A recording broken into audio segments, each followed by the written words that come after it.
lots on our plate today.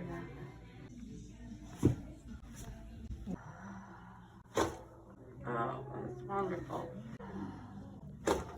Perfect.